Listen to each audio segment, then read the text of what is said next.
we're still in the midst of the fallout from the latest AUR malware attack. Now, there are discussions taking place around moving more packages from the AUR into the main repos. This is something which does happen every so often. Usually if a package is really popular, someone comes along and then moves it over. Or, in the case of something like Ratty, for example, the developer of Ratty is also a packager in Arch Linux, so they go and elevate their own software. Even so, there are a lot of areas where there are gaps which probably shouldn't be there. Also, there are some people out there with access to resources trying to get in contact with AUR maintainers and don't have a great way to do so. I don't personally know anyone involved in the AUR. If you do, I can put you both in contact with each other. Then there is a bunch of people who have no idea that any of this is going on, no idea that package adoptions and package updates have been frozen, so right now the AUR is basically in read-only mode, and are trying to just go about their day, trying to push changes, trying to adopt packages, do various things you'd normally do in the AUR, who just don't know that right now you can't do it. I would expect that most people packaging for the AUR, but especially just generally using the AUR, are not subscribed to the mailing list. So if you're just casually paying attention to Arch Linux, you're not browsing Reddit, watching videos like mine, it is very possible you have no idea that anything is going on, because if you go to the AUR website, there's no indication that package updates, package adoptions are frozen. There's no banner, there's no warning, nothing on this page to indicate that anything at all is happening, and nothing on the Arch Linux website either. There is a mention of a malware incident on the AUR from 2 months ago. That is the prior attack. So, it's reasonable to assume that, especially because there was a brief period where things were open, that, that's no longer valid. So now you get posts like these ones, with lots of confusion. But this is not the main thing we're here to talk about. I just want to give you an update on what is actually going on here. I have been very clear from the start that I support the path maintainers are taking who want to implement changes to the AUR, mitigating this problem from happening again, at least to the same scale in the future, because frankly, nothing is going to stop it. If you let random people have public access to a server, they're gonna find ways to abuse that. But recently I came across this post offering a different perspective. You missed the point of the AUR, and that is okay. Whilst I do think things should change, the author here doesn't. When I opened by talking about the 3 malware attacks on the AUR, do note the recent part there, because this is not a new thing. The new thing is the scale we are seeing and the attack vector being used. But malware being on the AUR, that is not a new thing. That's kind of just been like that pretty much the entire time.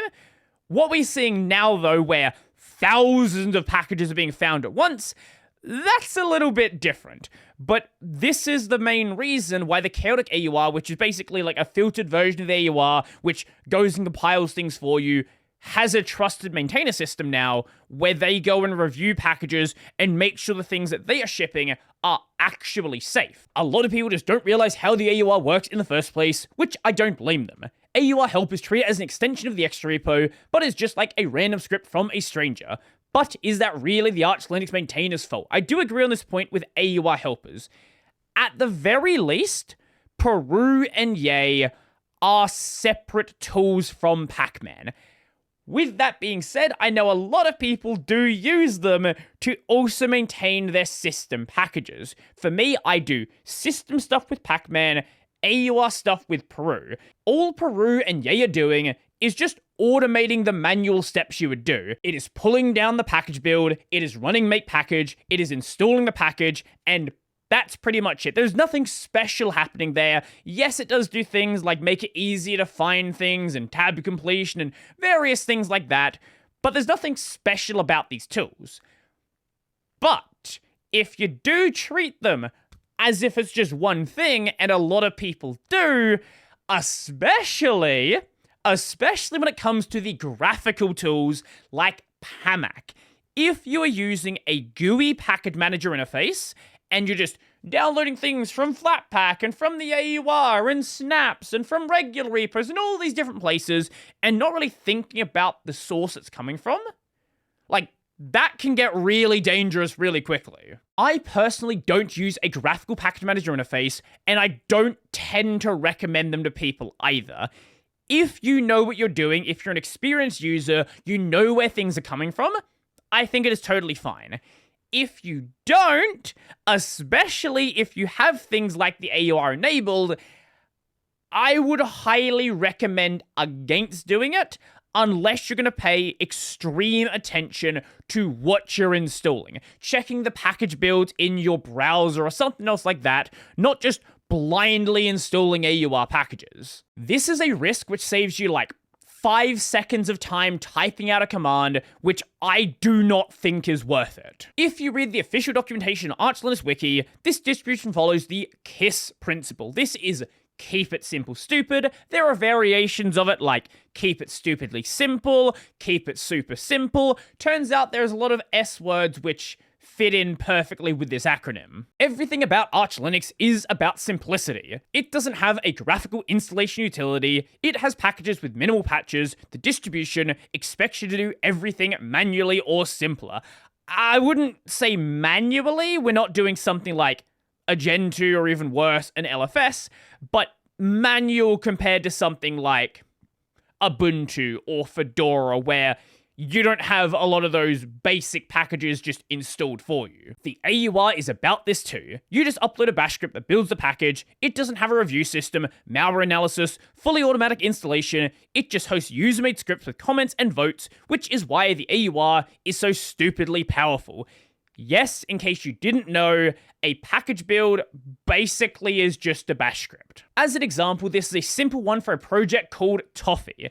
Yes, it is a weird format in a way you wouldn't normally write a bash script, but all of these up here are just variable assignments that are used to fill in the web page, fill in the, various AUI helpers, things like that. And then this is just a series of specifically named bash functions. And then anything inside the function is just what you would run manually, like directly in your terminal, if you were building the software yourself. I will say, whilst there is not a formal review system for anything is published, the comments do act like a review system. So there is sort of one there, but most packages don't have any comments. So most things have not been reviewed. Anything remotely popular, like, I don't know, a popular Firefox fork, for example. I think LibreWolf is on the AUR. Something like that. That's going to have a lot of people talking about it.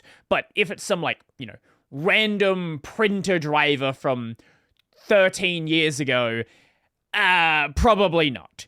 It has everything available you probably need, because with little knowledge of bash and packaging itself, you can have any program packaged so easily. That's why I really like it, and most Arch Linux users too. But there's a catch. They are still user-submitted scripts, meaning you're still trusting strangers on the internet. You can either check how it installs, or trust the maintainer. One thing I will often talk about is how you probably shouldn't just do a curl into bash. Now, using the AUR through an AUI helper is technically a little bit more complicated than that.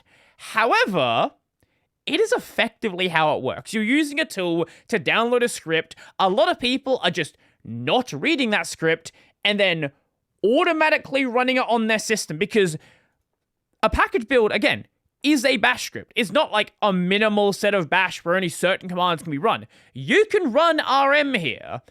Just that by itself, ignoring anything else you can do, that can nuke your system. Until recently, when Arch was smaller, everyone trusted each other. Generally so, but yeah, for sure. Most things, especially if it wasn't just some random package which appeared yesterday, usually you could trust it. But you cannot blindly do that anymore, because scripts are still just bash scripts, meaning it could do anything from your user account or with root if you gave it permission. That's why I could blame Yay, because it still doesn't open package by default, which is really stupid. There is an option for it, but really stupid that it doesn't, because authors assume that users might have already checked the package page on the AUR website. Now here is where the meat is, and here is where the partial disagreement lies. Should the AUR change? I don't think so.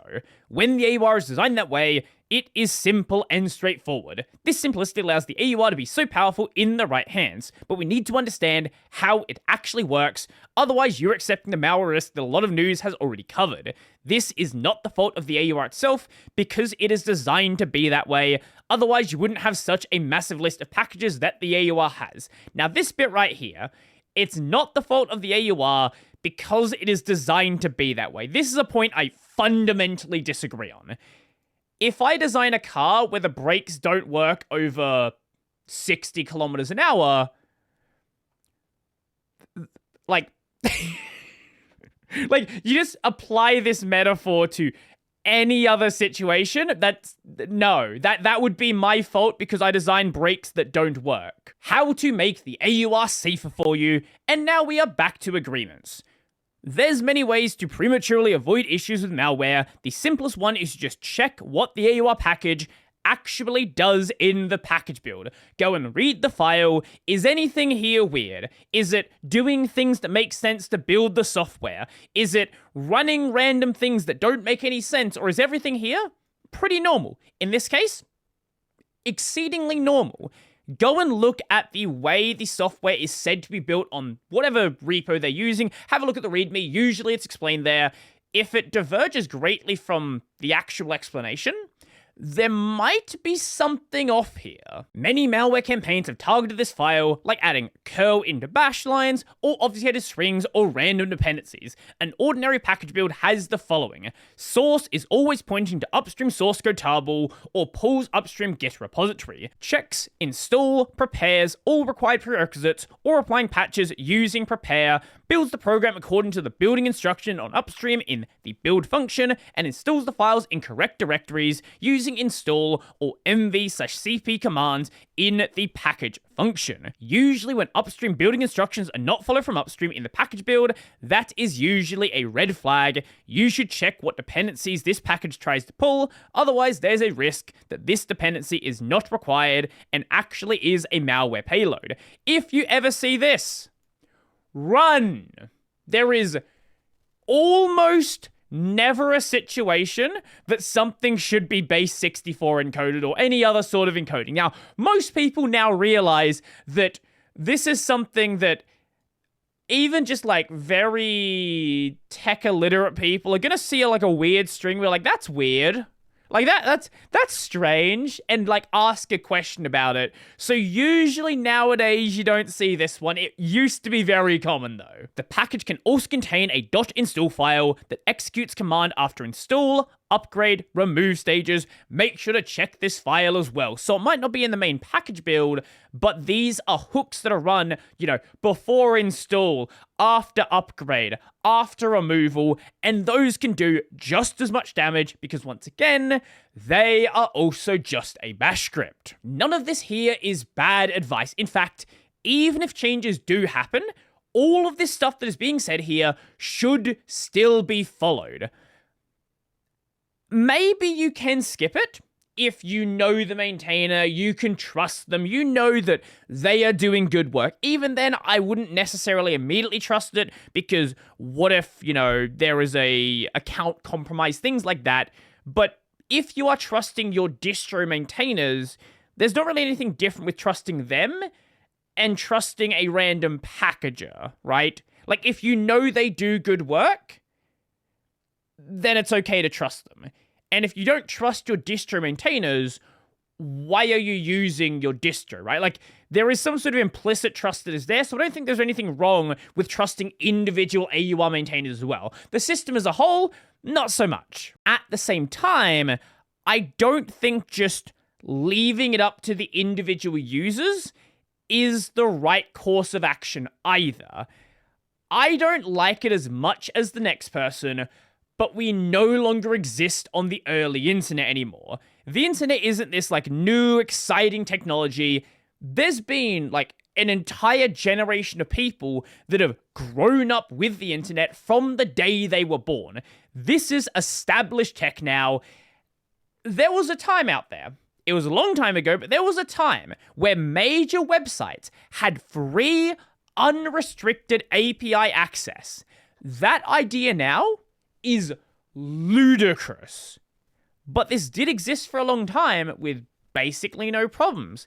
And then at some point, somebody came along and decided to abuse that system. And then over time, more and more and more websites started taking it away. Then it comes back with really high prices, and those prices keep going up and up and up and up. And slowly over time, that inherent trust which existed on the internet has kind of just faded away. And the AUR, it really is a remnant of that time. It is a thing which made sense when Arch Linux was this really small, really niche distro. Now it powers SteamOS. Now it powers CachyOS. Both of these are incredibly popular options. There was a time where just letting random people just push things to a server, that was pretty normal. In fact, not only normal, like, it wasn't really questioned that much. And then somebody abused it, and over time it eroded, where the average person didn't have access to a relatively competent junior developer who can work day in, day out, as long as you feed it compute and money, and it will eventually find a problem with whatever system you're using.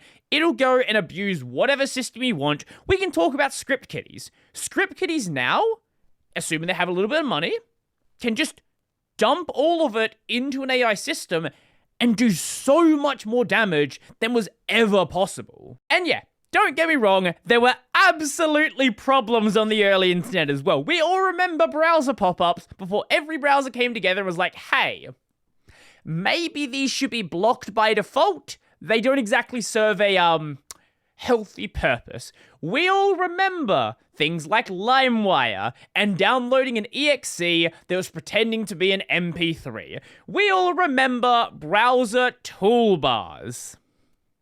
That was a fun time. But the volume that exists now is drastically higher in large part because it's much easier to do, the target is much more valuable, and there's just a lot more people on the internet. Let's say that 0.01% of people are going to be malicious actors. If you have 1 million people versus 1 billion people, like, numbers, math, we all went to school, I hope. So the AUR has a decision to make.